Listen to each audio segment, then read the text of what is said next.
Hello, I'm Logan Phillips and welcome to my vlog, or as we like to call it, the VLOGAN. This is a vlog dedicated to people with special needs and those who love them. Hello, Eric. Hey, good morning. Morning, how are you? I'm doing well, and yourself? Great, thank you. Thanks for doing this. Yeah, my pleasure. This is just kind of a conversation about Oakstone Community School. And I'm interested to know, when you Google Oakstone, you get a couple of different, you get Oakstone Academy and then you get Oakstone Community School. Are they completely different? And then we'll talk about Oakstone Community School. Certainly. So yes, they are two separate schools. Oakstone Community School was chartered as a community school in 2004. And Oakstone Academy is a nonprofit established in about 1999 to 2000 time era. So we do share the same beginning of the name of Oakstone, but we operate under two separate administrative teams, separate school boards. Our operations do start and finish similar, but our classroom designs are a little bit different. I think we share the same philosophy in terms of our approach to working with our families and students. Oakstone Community School is 100% students with an IEP, as opposed to the Academy is an immersion program. So students at Oakstone Academy have typically neurotypical students and students with IEP immersed in the same classroom. Got it. Oakstone Community School, we have smaller student-to ratios in our student population at the building on Cleveland Avenue. We have probably around 5 to 10 students in each classroom. And like I said, all of the students are on an individualized education plan. So Oakstone Academy and Oakstone Community School are affiliated by name and perhaps philosophy at the beginning, but they are completely in separate entities. Yeah, there are some crossovers where Oakstone Community School does have students placed at Oakstone Academy. So our interactions, we do contract with the Academy for student placements. Their immersion program is quite attractive for certain families and certain students that model is most appropriate for. At Oakstone Community School, we have a lot of families that come to us and have been in school situations that haven't really met their family's needs or their students' needs and supports. And they look to us for more individualized supports, and looking at the smaller school setting and just, I mean, being around since 2004, we've spent some time really fine-tuning what that looks like for our families, and have really tried to cater to helping support the students' behavioral needs while meeting their academic needs.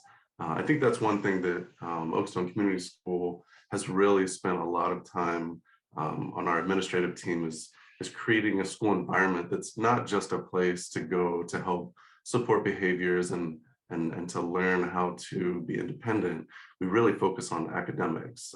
As a public chartered school, we are an academic entity. So our students are participating in high school courses. They're meeting diploma requirements for the state of Ohio.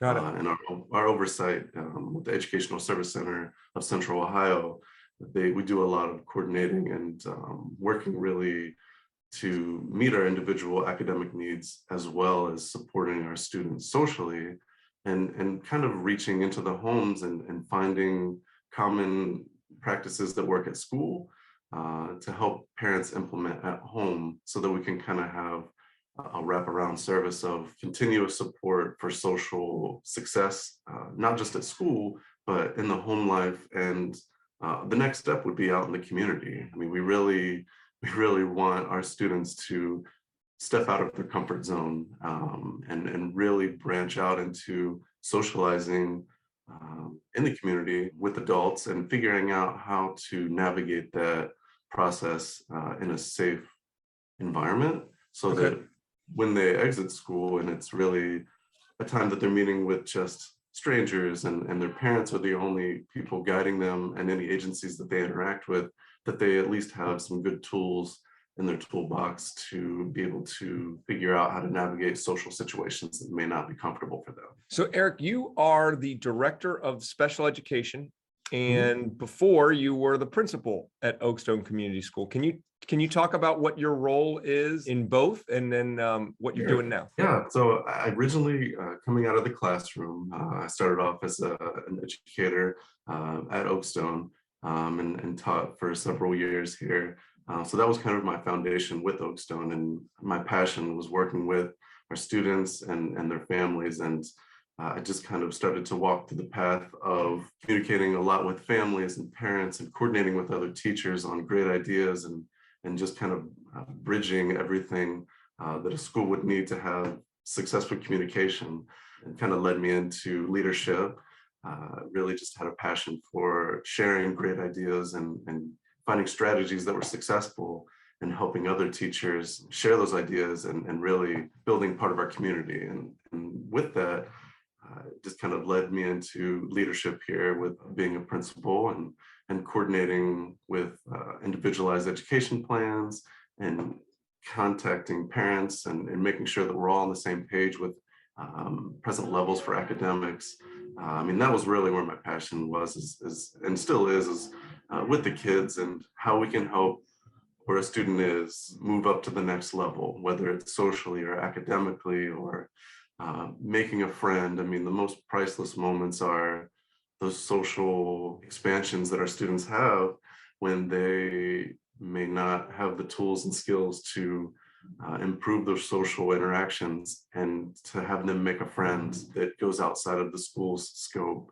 I mean, I think as a parent for a child on the autism spectrum, that's one of the most golden moments that a family can experience, is that first invitation to a birthday party, or the life connection of coming over for a play date. Those are the times in the early years that are just priceless, because as students get older and interests change, it gets a little more challenging. So I've spent a lot of time working with the IEPs. So moving into special education, it was pretty seamless, because I'd really had spent a lot of time with all of the families, and getting to know all of our students from their intake, for following them for the years that I've been here. And right now, I was just doing the math this morning, and I think this is my 19th year with Oakstone. So I'm seeing students come in the preschool level, elementary level, high school level. And even today, we have a student, it's his last day, because he was able to gain full-time employment. So today we're going to give him a clap out for his last day. Wow. So it's really to see the fruit, and to kind of see our students gain their independence. It's such a proud moment to see our families experience that, see where they started, to see where they're growing. And then one of my favorite things is being out in the community, and running into a former student who's working at Kroger or Giant Eagle, and I'll purposely go to their line and just chat with them. And the person that's bringing me out may not realize that I know them, but I just talk to them on a first name basis, and they light up, and they remember every detail of what we went through as a teacher student relationship. And that's one thing that I just love about Oakstone, is just the contact that I have with families and students. As a smaller school, I'm able to meet parents, and be on a first name basis, and meet our students and their families, and really interact with them, and get to know them. And I think parents really appreciate that too. That's awesome. So classroom teacher, principal, and then as the director of special education, is that you're doing less at building administration and more, the holistic, building the vision, carrying out the vision of Oakstone Community School? Yeah, it's really making sure that what we started with our grassroots, and continues to grow, and that our IEPs are individualized, and that our students are getting the supports that help them be as independent as possible. And I mean, part of that is I participate and help edit and be part of every IEP, help develop the ETRs of the students' evaluations, to ensure that their speech needs are being met and that their occupational therapy supports are being met. And one thing that I really enjoy is building for our teenagers. What is the plan going forward? We're in school now, but each year it gets closer and closer to adulthood, and helping families find connections in the community of employment, and helping our intervention specialists prepare our students to know what to explore, and how to build some of those independent skills. I mean, the autism spectrum is wide. Mhm. It's very spread out on skills and abilities to navigate. Adulthood has many books and scripts of what to expect, but it really is different for each individual. And I think, I mean, with Oakstone, we do have a nice variety of students on all levels of the autism spectrum, from mild to moderate, from moderate to intensive. But regardless of where they are on the spectrum, employability is something that I think as a parent, our families really look for. What is next? Where are some places that we can meet with other individuals that are adults, and what can we do for home life, and trying to help build parents plans for what the future can look like, and how to get there in the most productive way. Who are people who say, hey, we want to be a part of this community? Who are those people? I mean, we have families from all over Central Ohio. I mean, we kind of have a range of families that are looking for a school that can help support their student to feel confident.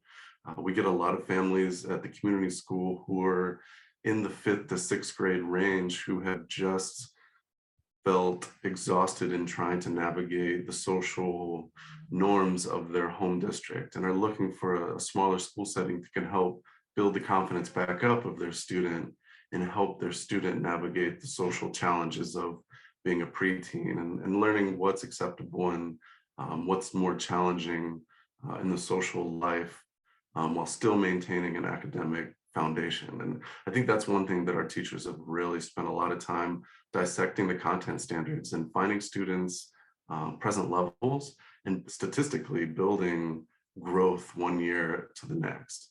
I mean, we've worked with the Department of Education, with our sponsor, and we've really dissected the content standards so that we can show growth, not just on a standardized test, but on a benchmark standards that really caters to the individual, not just the grade level that they're in. Oh, great. So if someone's watching this vlog and they say, boy, Oakstone Community School sounds like a place where I would like to explore, what's the best way for them to learn more about Oakstone Community School?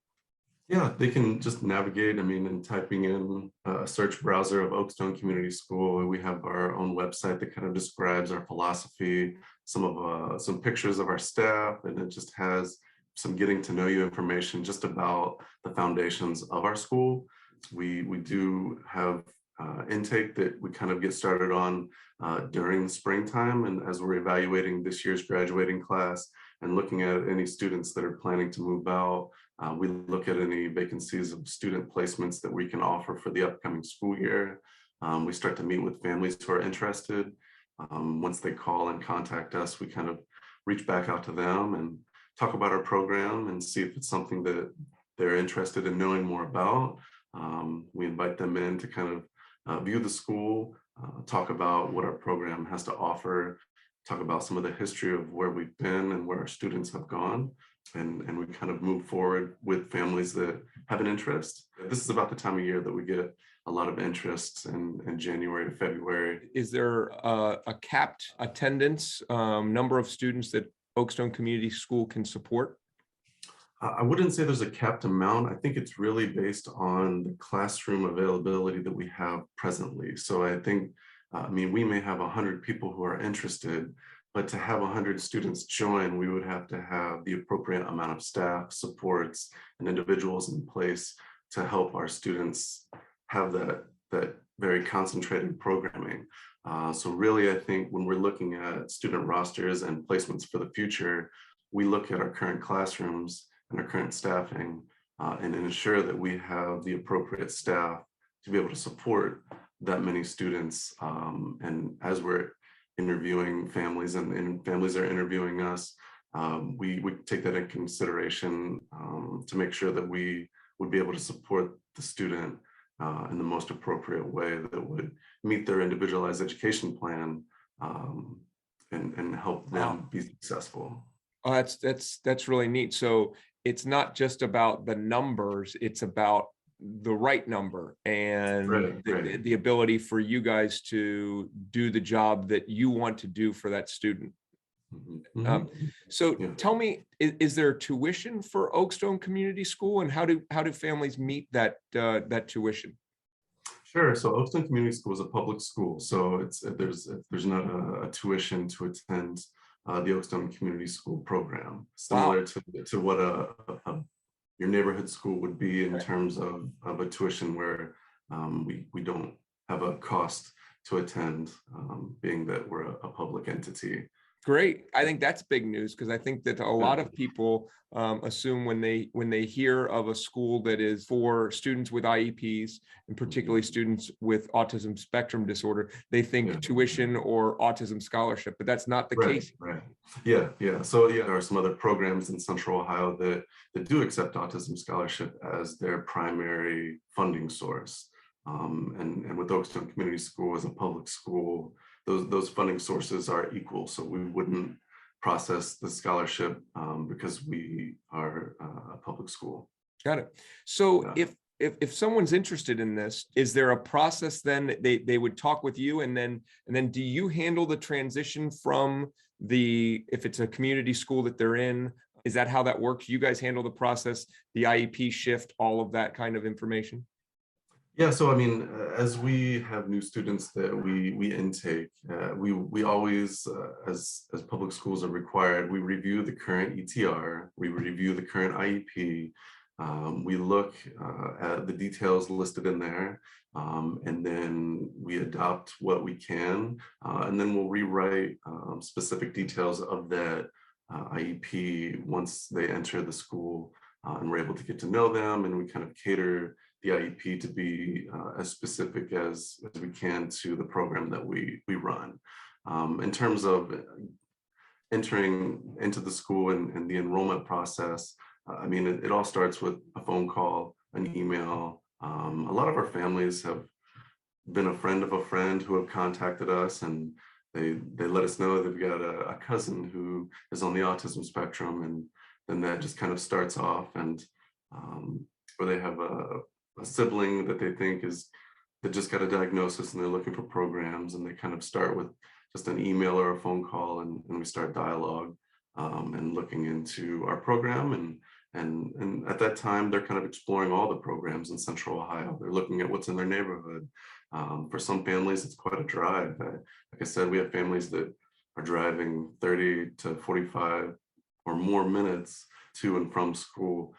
We've had families who have relocated from different cities and have stayed in a hotel Monday through Friday, and then head back home until they can find permanent residence here in Central Ohio. So it's been really, over the years, I've seen a lot of families' destination change to attend our school and be part of our program.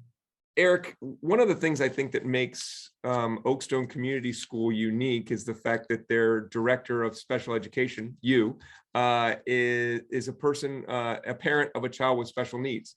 And I think that changes the dynamic of probably what an IEP meeting looks like. You know, when I was teaching, and I still hear stories about that sometimes Yeah. for many parents, an IEP meeting seems confrontational. And I bet that's different because of your experience. Yeah, I do sit on both sides of the table as a parent, as well as an administrator in IEP discussions, and I feel so passionate about it. I really do. My child's education is as important as anything to me, and so I think about that every time I read through a component of one of the students at my school and their IEP. And that really helps with my communication with parents, because I know the struggles and challenges of navigating through academic years, and I celebrate the victories and I cheer on the challenges. And I think that carries over into meetings that I sit at the table for, and I have heart-to-heart moments with families and talk about the reality of the challenge, what it looks like, what we can do, and how to build some stair steps to get to the next level. And I do that at home. I do that at school. It really is a passion of mine. And I think that's why it was easy for me to transition into working in IEPs. And when you say IEP, a lot of people do shake their head and they just kind of feel that it's frustrating and it's challenging and the meetings can be long and there's different legal challenges to it. And bottom line, there is, and there are challenges to it, but I think it can be a whole team approach to what are we working on to help this individual be successful, and what can we do in the next year and then the next few years to help them keep improving. Eric, I want to thank you for taking time today to talk with me and the viewers of my vlog about Oakstone Community School. I think you've presented it as a special place to learn and live and grow for students. Yeah. So is there anything as we close that you would want to let people know that maybe folks don't know about Oakstone Community School, or an event that you guys have coming up or anything like that? Sure. I think one thing that we really work on is building, like I said, those social opportunities. I think our students are so comfortable with their preferences and being in their own interests. And I think our goal is to really broaden their experiences. We do as much as we can with community outings, and we have Fridays, we always do like a special activity where it's dress up as your favorite teacher or wear your classroom colors, or trying to build that sense of community. We'll do after school, they'll do like a drama club or they'll do a gaming club. We really try to get our students motivated and involved in as much as we can, whether that be preparing for looking at internships, getting our students out into the community and finding how to navigate the cash register when you're at Kroger. We have a group that goes out and they create a recipe for what they want to make and work with our occupational therapists and our speech pathologists on how to find those items, how to check off your checklist of what you need, bringing it back to the school, and then preparing that recipe as they had prescribed it. So I think we're looking at trying to capture moments in time that will carry over into their lives. And I think that those sustaining skills will help them be more independent in life and have one more tool in their tool belt to be successful. That's amazing. So in preparing for our talk today, I looked at your website and you can see what parents have said about Oakstone Community School and the difference it's made.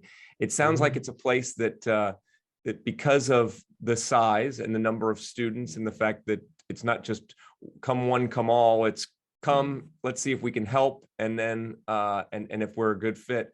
It sounds to me like it's a safe place for those students to reach just outside of their comfort zone, get comfortable there, then reach outside of that comfort zone, and make the progress that they can as much as possible while they're in this warm, safe environment. Yeah, it is really, I love coming in every day because there's new challenges that are never on the schedule.